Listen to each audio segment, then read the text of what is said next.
like to see quarterbacks play more in the preseason. Yesterday's game for Chris was more like the final touch-up game to get confidence that he's been through halftime, and I just feel like he needed to throw more passes in preseason. This was his last preseason game. Obviously, next week you expect a lot more from him. Okay, and then what to make of Brett Favre? He was 15 of 29, 170 yards. He did throw 2 interceptions, but the game was essentially lost at that point. Do you think he's going to regret this decision to come back, Steve? You got to feel like he already does. I think the team did nothing to tell him, hey, Brett, come on back, let's win a championship. So he knew what he was getting himself into. He came back to right what was wrong last year. I didn't play well, and I'm not going to retire off that season. Although in 5 months, no one will remember that season anyway, but he just couldn't let it go. I'm coming back to fix what I didn't do last year, and that's going to be a tough challenge because this team is rebuilding, and he's going to have to rebuild with it. I see some tough times going ahead. That was the biggest story yesterday, I thought, was the great Brett Favre, and how does this play out over the next 15 weekends? Yeah, it was a shutout out of the gate, not exactly what he or the Packers wanted. Steve, we appreciate it, and you can see Steve and Chris Berman and Michael Irvin on Monday Night Countdown today, 5 Eastern, right here on ESPN. All right. SportsCenter's Monday Night Kickoff rolls off. You ready for the top 10 of the plays on Sunday? Cannot wait, baby. See, this is why I like Maryland. Break it down. Enthusiasm is here right off the top. Number 10, Eagles and Texans. Donovan McNabb looking for L.J. Smith. A little jump pass after getting hit over by the sidelines. 18-yard gain. Look at the fingertip diving catch. Eagles go on to win 24-6. 18-yard gain by L.J. He stuck the landing, ladies and gentlemen. Number 9, Colts and Giants. Peyton Manning with mobility, Merrill. You took it away from me, but look, the throw, but watch the feet. You talking about sticking the landing. Now that's sticking the landing. We start off with our top 10, 2 tight ends, great footwork. Bingo. Somewhere Bella Caroli is very happy. You take that one last time. And Kerry Strug is smiling too. Ravens, Bucks, all about the defense in this one, Sean. Oh, hello, an angry Ray Lewis. There you see him getting after Chris Sims for a big sack. And you people that had his demise already reported, are you nuts? He understands how to play, as does this whole defense. They're going to, mama say, knock you out. Seahawks and Lions. How about a field goal to win it with 3 ticks left? Now, let's call it fantasy disaster. You had Sean Alexander, baby, because that is not what you want to see. But Seattle does survive. Pretty much then proving you did have Sean Alexander. Number 6, Ravens, Bucks. You say goodbye. I say hello, Dinata. Now, come on. Now, watch this, Look though. at him. How does he not just fall into the end zone? Don't run out of bounds. You know what that's called? Oxygen trainer. Oh, he needed it then. Bills and Patriots. Tom's first snap of the season, not good, Merrill. No, that's called breaking down your protection, having something dialed in defensively. But only Tom Brady can rally, which he did. Welcome back to Keo Spikes. He will be a player again in the NFL. Boom, right there. That's the way to start your season, even though they ended up losing that game. Number 4, I think we're going to go back to the Ravens and Bucks. Chris McAllister, meet Chris Sims. One of the better cover corners in the league. You're going to throw this ball to the sideline, and you got a guy who knows how to squat on it, and then the finish. Unlike Colodinata. A little more speed, 10-5. He will score. They'll take a timeout. We're not going to take it with them. There you see McAllister to the hizzy. And then number 3, Bills and Patriots. This is a beautiful catch by Kevin Falk. But you know what it is? It's a great matchup because you got a Kevin Falk, a running back, with a linebacker lined up wide. This may be how the Patriots have to throw the football now. A lot of matchups. Without Deion Branch. Number 2, back to the Manning Bowl, and look at Plexico. Do you like this little volleyball, little tip and catch? Make it look even tougher, Plex. I see you. There's one. Tap it to yourself, that big 6'5", 6'6" frame, and that's not enough. No, it's not. Let me give you a little more. Let's go back outside. Eli putting just enough air to give him a chance. Tip, catch, finish. Just not enough. Giants lose. And he was fined last week for missing a meeting. Number 1, Bears-Packers, where apparently you don't need Nathan Vasher to return everything in Chicago, man. Oh, Devon Hester. Let's get him out there. Why? Because we're dominating anyway defensively. And what you always want to do when you're covering punts, don't follow your guy. And you tackle the guy who has the ball. How about Devin Hester has a burst, ladies and gentlemen. The rookie right out there, 84-yard touchdown return. The Bears win. You know, when we return, focus in on the nightcap of our doubleheader. Phillip Rivers and the Chargers. Has Phillip risen to the challenge? We'll check in.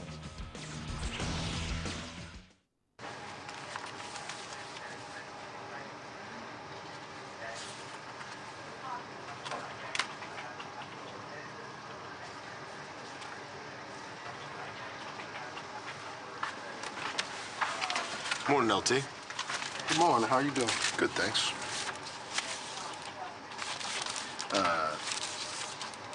None of these are mine.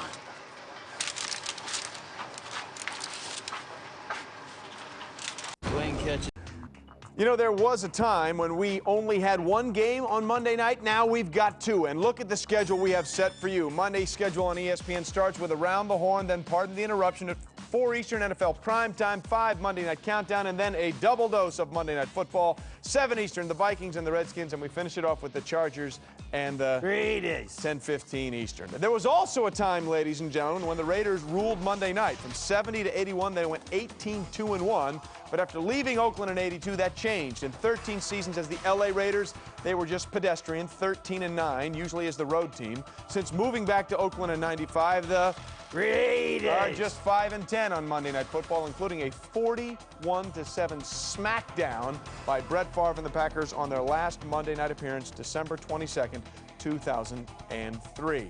Of course, the Raiders and the Chargers, our second game of our doubleheader here on Monday night, and we're joined from Oakland right now by Mike Ditka.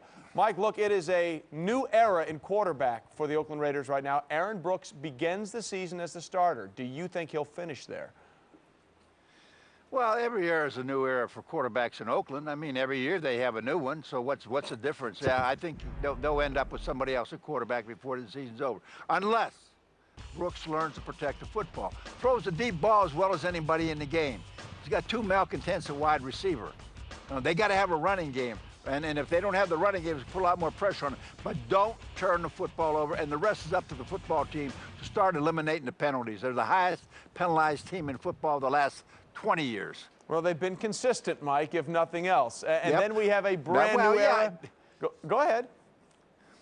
Well, I love Aaron Brooks. I don't think anybody can throw the deep ball much better. He had a great start down in New Orleans, and then for some reason he just tries to push the ball down the field too much. Take what the defense gives you. There isn't nothing the matter with a sack once in a while or an incomplete pass. Don't turn the football over. He'll be fine. All right, is that the same charge you would give young Phillip Rivers of San Diego making his first NFL start tonight? Protect the football and manage the game? I think a lot of his thing is going to be right decisions, really. I mean, he's got 2 great weapons, and when you talk about out, we all know about him. Talk about the outside receiver, Mercado, and you got Gates is as good as anybody I've seen in a long, long time. But again, what he's got to do is make quick decisions on who to get the football to. They're going to try to confuse him, and I'll tell you how they're going to confuse him. They're going to come after him. They're going to put a lot of pressure on, make the ball come out quick. Now, I watched him early in the year against the Chicago Bears defense. He did not look good. I realize he only played 1 quarter. I realize it was only preseason. But, hey, you got to start somewhere. If you don't start there, where are you going to start? You're going to say, well, I'll start on the 5th game or the 6th game or the 1st game. He's got to make some quicker decisions and get rid of that football. If he does, he's going to get in trouble. Well, one way that could help him is giving it to LaDainian Tomlinson, and nobody's ever had more touches of the football in their first 5 years than LT. Now, Mike, you had Walter Payton, who was clearly a workhorse. Do you or can you worry about wearing down a running back with all those touches? No, I think LT's going to only get better when they decide they want to use him in different areas. Not only running the football, catching the football, splitting him out as a wide receiver. I think he can do so many other things. And really, and you saw the guy throws touchdown passes as well as catch them. So he's a talent. Him and Reggie Bush, to me, are guys that you got to use every way you can. Touch the football as many times as you can let them touch it, because they're going to make something happen. They got a better chance of making something happen than anybody I've seen in a long time. And then let's talk about your old team, the Chicago Bears. Rex Grossman looked pretty good week 1 against the Packers. Has he quelled any criticism or concerns about a quarterback change, for now anyway? Well, the media's always going to have a quarterback controversy in Chicago. You know, you're always going to have it. Brian Griese played outstanding football in the preseason. He had a 148.8 quarterback rating. I mean, he did everything he could to earn that job, and that job is Grossman's job to lose. Now, he's a good quarterback. He did good things. The biggest thing he did in this football game, and I saw it in the last preseason game against Cleveland, he threw the ball to the tight end. So that is so important. He got 5 catches at the tight end position, and Mohamed had his 100-yard day. So that's what they did. They're going to run the football. They're going to play defense. They're going to match up with you on special teams. Don't make mistakes with the ball. People forget last year they won 10 games with Kyle Orton at quarterback. Not that Kyle Orton isn't a good quarterback. I'm not saying that. If you don't make mistakes with the football, put it in your defense and special teams' hands, running game, you'll be all right. Put it in that defense's hands, you'll be all right more often than not. Mike, we appreciate it. You can see Mike with Stu Scott, Ron Jaworski, NFL Primetime, starting at 4 Eastern right here on ESPN. All right. In case you missed it, guys, top story on this day is the trade of Deion Branch. Deion Branch, holdout ended. The Patriots send him to Seattle for a first-round pick in 2007. Guys, your immediate take on this trade? Well, I think it's outstanding for Seattle because if you look at their offense, they have everything but one aspect. They do not have the explosive aspect. That is exactly what they will have now. They'll have a complete attack, an arsenal attack in the pass game. Short, intermediate, and down the field. They did not have that last year. It gives them a better chance to repeat in the NFC Championship game and go on to win a Super Bowl. And a guy who's been a Super Bowl MVP can run after the catch, which is huge. But even more so, the Patriots losing this. You know where they get the first-round pick in 07? We know the Seahawks are going to be somewhere deep in the playoffs. We and believe if that's so. the case, you're talking about what, the 28th pick in the first round if they finish in the Final Four, something like that. I think that early on, the returns are in. New England loses this one. I will say this, though. If a guy doesn't want to be there, right, and he gets forced to be in there, it would have been worse. And so I think it works out best for both teams that he's on to Seattle. Wise move by the Patriots. Although, late in this summer, Deion Branch was saying he hoped things would still work out with the New England Patriots. By the way, Chris Mortensen also reporting some other news in Trent Green, who had that vicious hit in the season opener against the Bengals right here, is going to likely to miss at least the next 2 games due to concussion.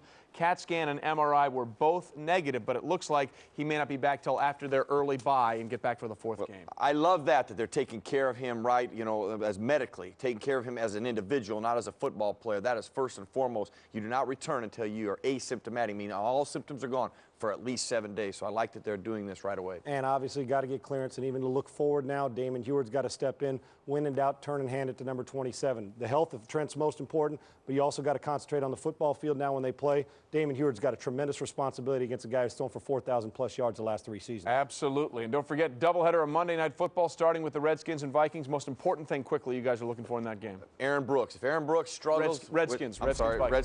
Greg Williams and his ability to attack Brad Johnson. And I want to see, when in doubt, you got to pound the left side. I want to see if the Chester Taylor can run the ball behind Hutch and McKinney. And then, of course, the Raiders and the... I threw you, baby. You did. The Raiders and the Chargers. I've been sitting next to Merrill too long. Aaron Brooks, can he handle, throwing the ball down the field? And how does Randy Moss handle if he doesn't get it? For me, it's Phillip Rivers realizing he's got weapons. You don't have to do too much. Just manage, my friend. We are out of time. Thanks for watching SportsCenter's Monday Night Kickoff. Programming continues all day long in a doubleheader on ESPN. We'll see you later.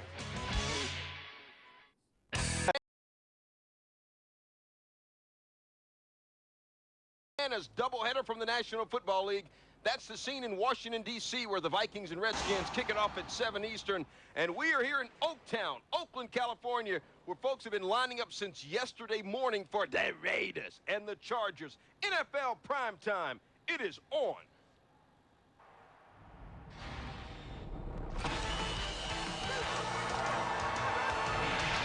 Manning versus Manning did not disappoint. How the brothers sized each other up and why it wasn't Peyton or Eli who decided the game. QB controversy is already brewing. Will Jake Plummer's rough Week 1 cost him his job? And will Drew Bledsoe be on the bench soon, too, as well? The spotlight on the debut of Reggie Bush. How the Heisman Trophy winner showed Houston blew the first pick in the draft. And Brett Favre came back for more, but more of this? Why things went so lousy at Lambeau for number 4. So helmets on, pads pulled up tight, yo, because we're busting them up and breaking down a wild Week 1 on NFL Primetime right now.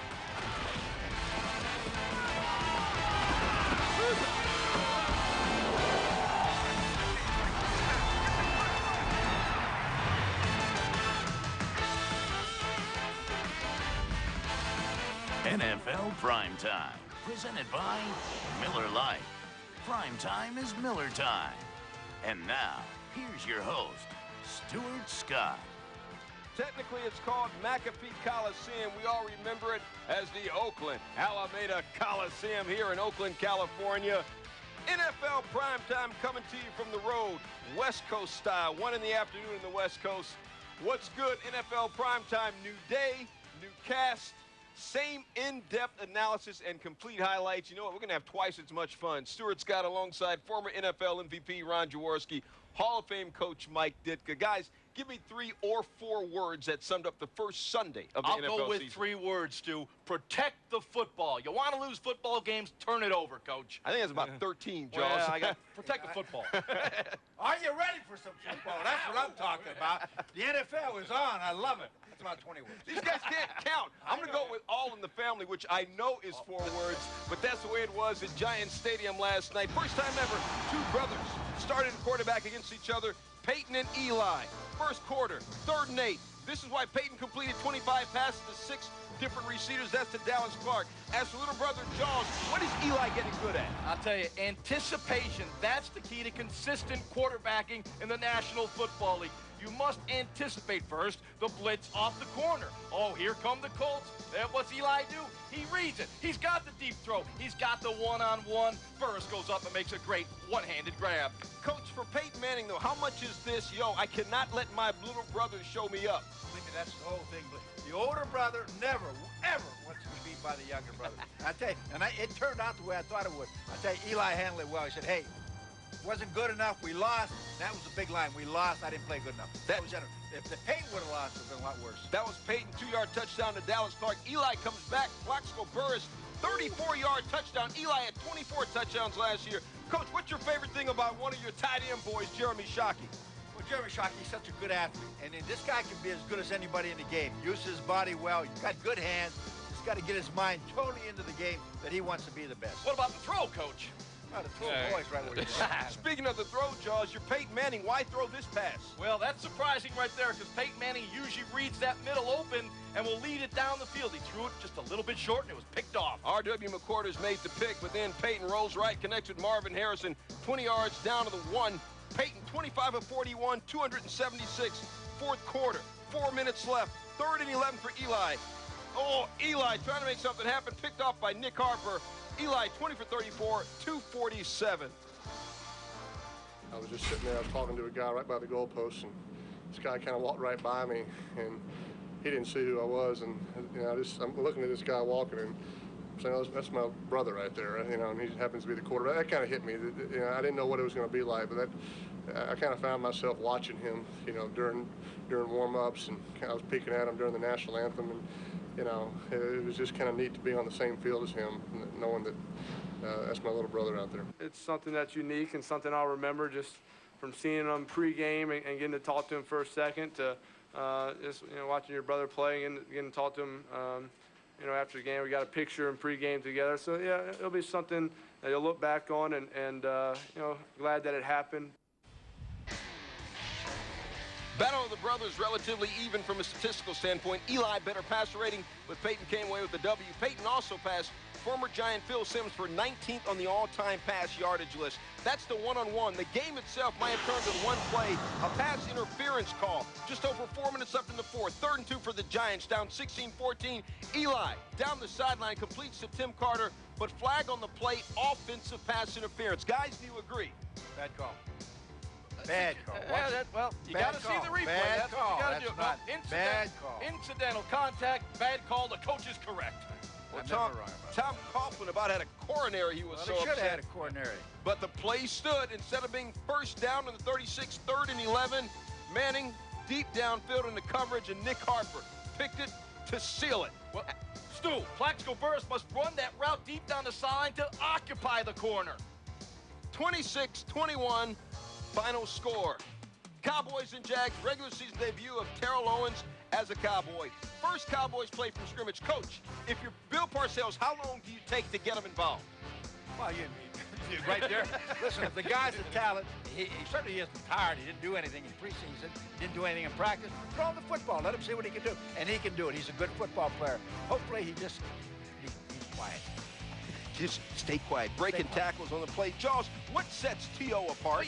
Stu, as you look right there, there's double coverage on him. There's a corner and bump and run and safety over the top. He's big, he's strong, he's physical, and Bledsoe was putting the ball in a good location where only T.O. could make the catch. He's agile, mobile, and that's what Michael Irvin says. Terrell Owens, he had 6 catches, 80 yards, and he had this with the Cowboys down late. Bledsoe to T.O. Now that is just whooping a guy up right He's there. Strong. Yeah, he's strong. Or as they say down south, they say he's strong with the S-K-R-O-N-G, strong. And strong enough to make his first touchdown catch as a Cowboy. How did it work? Great body athlete, adjusting to the football. Very few guys can make that turn. Not enough, though, Dallas. He's obviously a great player. The guy can get down the field. He also, as he showed today, is excellent run after the catch. In terms of catching the ball and running with it, he's very hard to tackle. So I thought he played well, and I think that'll bring good things for us down the road. T.O. has his debut thing down, Cody. You might recall 3 touchdown grabs in his first game with the Eagles back in 2004. Yesterday, 6 catches, 80 yards, 1 score, one of only 6 guys in history with 100 career touchdown catches. That's T.O. the person. There was actually an entire game. Drew Bledsoe had an opening day to forget. Second quarter, Cowboys up 10-0. Bledsoe has T.O. open downfield. But see what happened? My bad. Uh-oh, don't T.O. Don't blow off. That's part of the game. Sometimes you're gonna connect, sometimes you're not. And you know, Drew had the utmost confidence in himself and in myself to come back again and try to make those plays happen. You know, and obviously they didn't happen for us. A more mature T.O. There you talking go. about us and team. Jonzo, why did Drew Bledsoe struggle? That was a bad decision right there. You've got to see the throw, and he's a hair late. You'll see the corner peeking back in. It's a trap coverage. That corner is baiting that throw out on the corner route and picks it off. Excellent job by the Jaguars. Poor decision on Bledsoe's part. Fourth quarter, Cowboys down 17-10. Bledsoe looking for Terry Glenn over the middle. But he finds the wrong dude. Nick Greisen with the pick. Drew 16 of 33, 246, 3 picks. Under 30 seconds left in the fourth. Cowboys down 24-17. Coach, what do you say to your quarterback when he struggles like this? Well, why did all this happen? They had 9 penalties in the football game. They couldn't run the football. They put the pressure on him. He can't get it done. You can't afford turnovers, particularly in the other end. So that's something that we've got to work on and not have, because that's the difference. Those kinds of things, along with others, the difference between winning and losing. And those turnovers hurt us yesterday very badly. We had a lot of mistakes, and you know, going into the games, we know that you can't win with turnovers, and obviously we had a number of those. We had some mental mistakes, jumping off sides, things of that nature. So, you know, we're not down on ourselves. We know that we had an opportunity to win a ball game. Drew Bledsoe, 10 points, 85 yards in his first 2 drives. After that, different story. Bledsoe, 161, and had those 3 picks the rest of the day, generating only that fourth quarter touchdown pass to Terrell Owens. More QB issues, Rams and Broncos. Mike Shanahan and Denver taking on St. Boogie. First quarter, Broncos down 3-zip. Coach, how do you teach a running back to block? Tell you what, blocking is a want to and know how to. He didn't want to right here because it ain't very hard to do. And Mike Bell didn't know how to as Leonard Little ran over him, forced a fumble. Pisa, Tino Iso Maasa. Okay, I was close with that. Good enough for me. The Rams able to come off the turnover. Second quarter, Broncos down 6-0. Jake off his back foot. Ty Hill steps in and picks the pass. Stu, you said it. Off the back foot. Bad mechanics. Fourth quarter, Broncos down 15-10. Plummer fires long for Todd DeVoe. Bell Biv DeVoe. Now you know, yo slick blow. Yeah, how do you throw that pass? Got to locate the safety deep in center field. He did not. Consequently, interception. But he's just trying to make plays. Why is he Come trying on, to make plays? Coach, Because make they plays. cannot run the Make football. plays. You gotta play they smart. can't run the football. They can't have success. Jake, 3 picks in the day. Shanahan, what about it? Well, you don't have to say anything to Jake. You know, Jake knows his first assignment is protecting the ball. And anytime you have 5 turnovers, regardless of how they happen, he knows he's got a job to do, and the first job is protecting the ball, even if you got to take sacks or whatever you got to do, punt the football. And, you know, it's something that's happened in the past, and hopefully it doesn't happen too many times. People are going to be talking about quarterback controversy. Jake and Drew Bledsoe. Neither of them had a good game.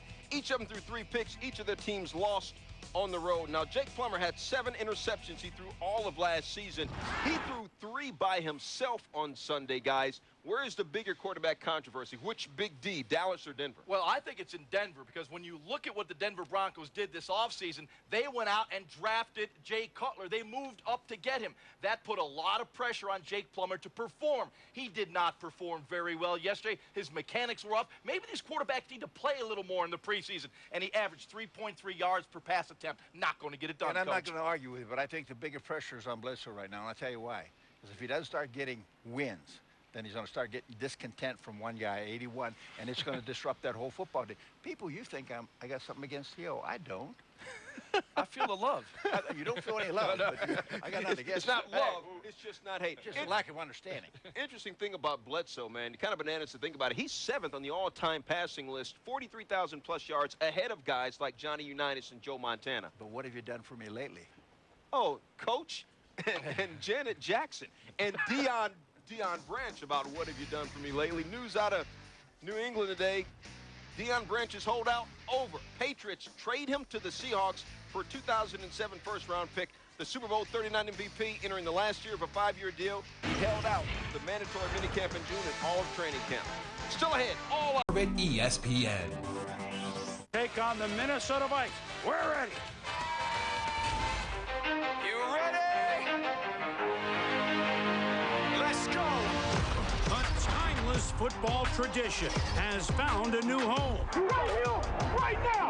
It's Monday Night Football, where the stars shine on the NFL's biggest stage. 1, 2, 3, After a playoff season, the Redskins stumbled in the preseason. Can Washington's Hall of Fame coach lead them to victory against the revamped Vikings? Art Shell returns to restore order in the Raider Nation. Wide open, touchdown! It's Randy Moss against LT and the Chargers in a showdown out west. Here we go, here we go. Brace yourself. A season-opening doubleheader starts now on Monday Night Countdown. 10% luck, 20% skill, 15% concentrated power of will, 5% pleasure, 50% pain, 100% reason to remember the name. Let's go!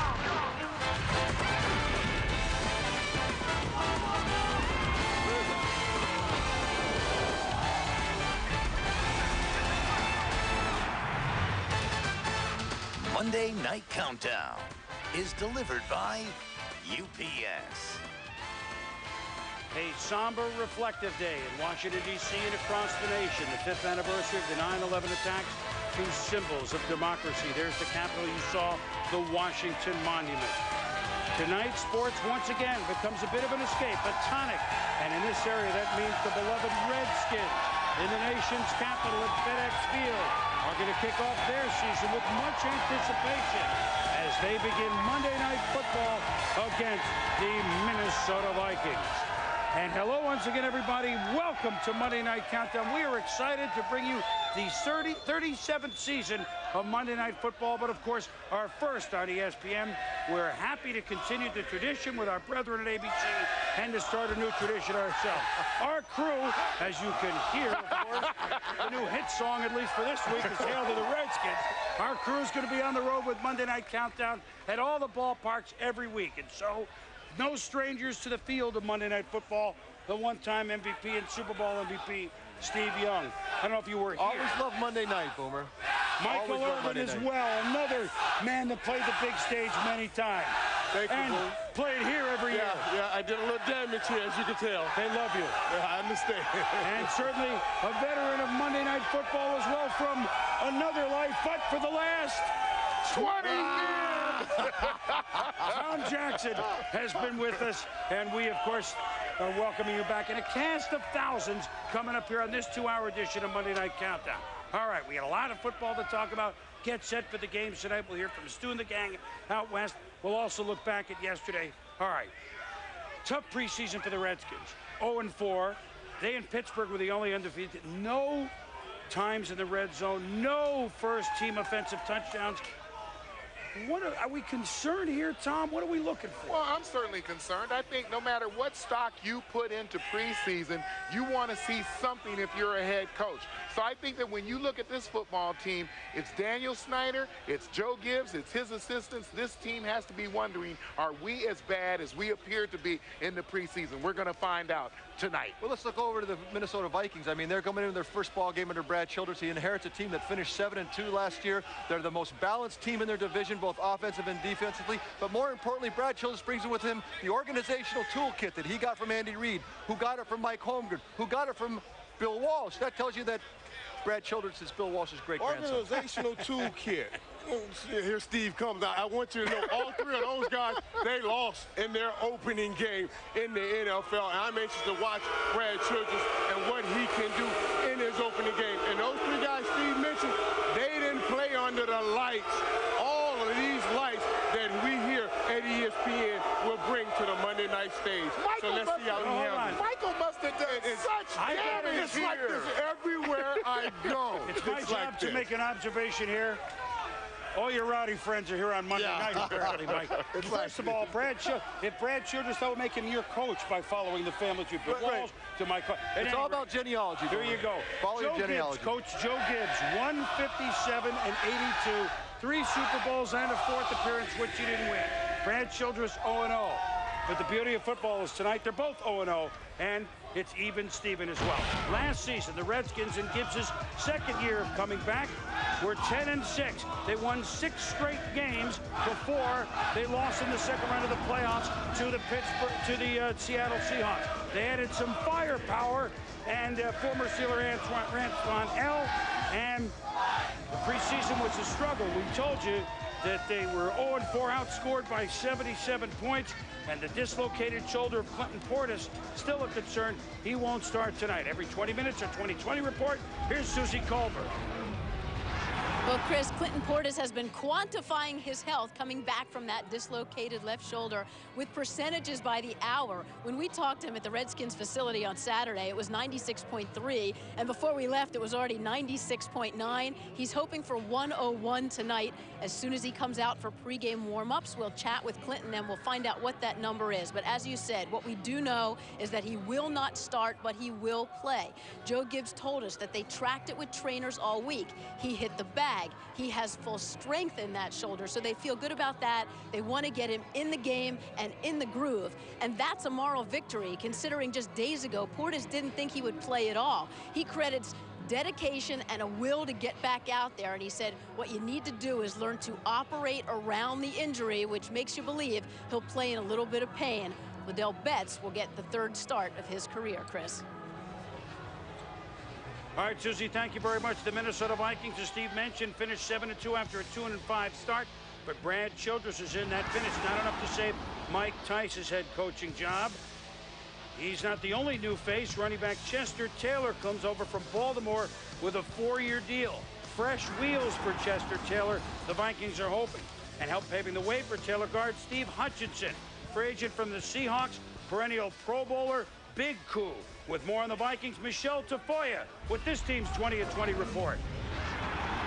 Yeah, well, Chris, the Vikings are hoping for a resurgent running game this season. They were tops in the NFL in 2002 and fell all the way to 27th last season with just under 92 yards per game rushing. So as you mentioned, they signed Chester Taylor.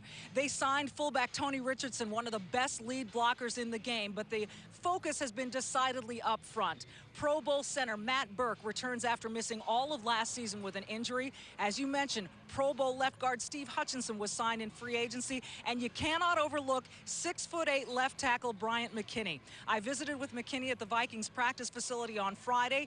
He told me he has played alongside 5 different left guards in his NFL career, and this is just his 5th season. But he also said that Steve Hutchinson was by far the best left guard he has played with, and that has this offensive line very relaxed and very confident. Chris? All right, Michelle, thank you. Have a great game. We'll see you a little bit later in 20. Plenty more from the nation's capitals. We get you set for Monday night doubleheader. Coming up, more on this battle of veteran quarterbacks. Mark Brunell, practically a kid compared to Brad Johnson. And Tom gives us jacked up from week 1. Plenty to come in this 2-hour edition of Monday Night Countdown. You want game? This fall. The most popular channel in the Philippines. PBO, bringing the biggest movie stars.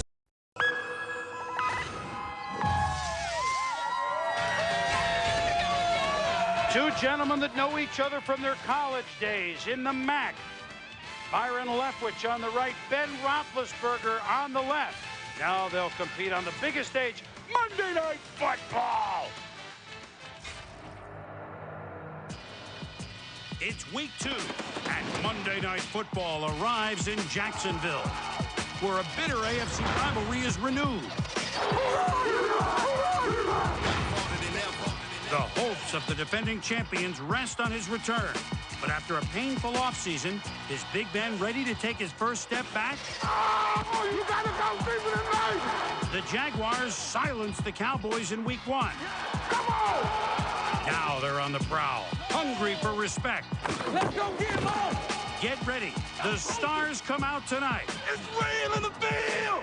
Let's go, man. We're live in Jacksonville for Monday Night Countdown. I've been in this game for years.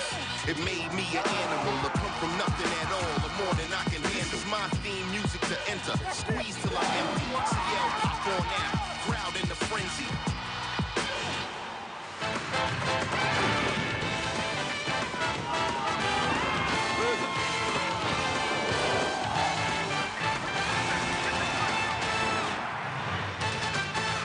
Monday Night Countdown is delivered by UPS.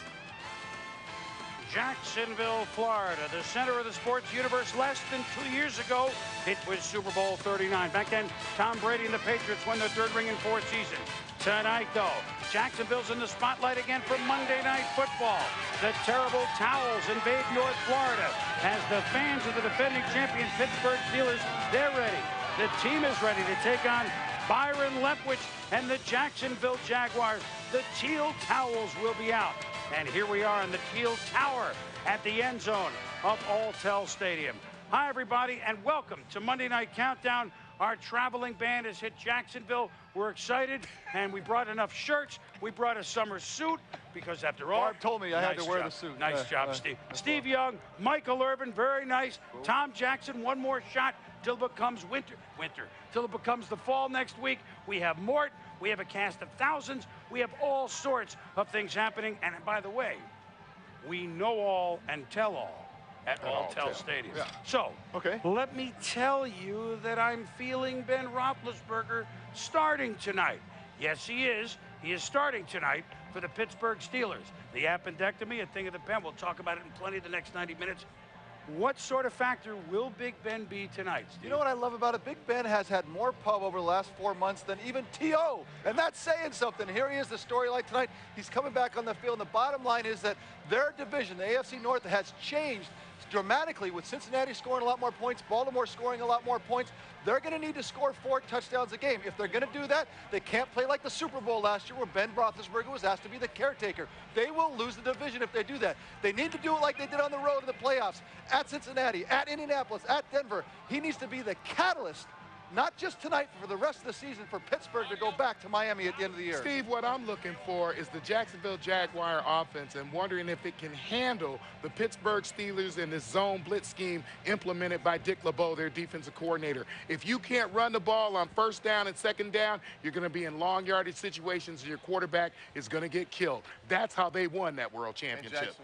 And Jacksonville will have to handle it if they want to get the respect that they think they deserve. This was a 12-4 team last year, and here it goes, and this is the start for Pittsburgh, and they will see this every week. You are the measuring rod that everybody will use to find out if they are a contender or a pretender, so look for the best effort from the Jaguars tonight. I can't believe it took us only 30 seconds to mention T.O. Well, we're going to hold on I know, we just started. I got a couple things to look at. But we mentioned Ben more. That was the point. I got a couple things to look at tonight. Mike didn't like that. First of all, I mean, for Jacksonville, right? 12-4 a year ago. They beat Dallas last week, Mike, after spotting them a lead. They beat Pittsburgh last year.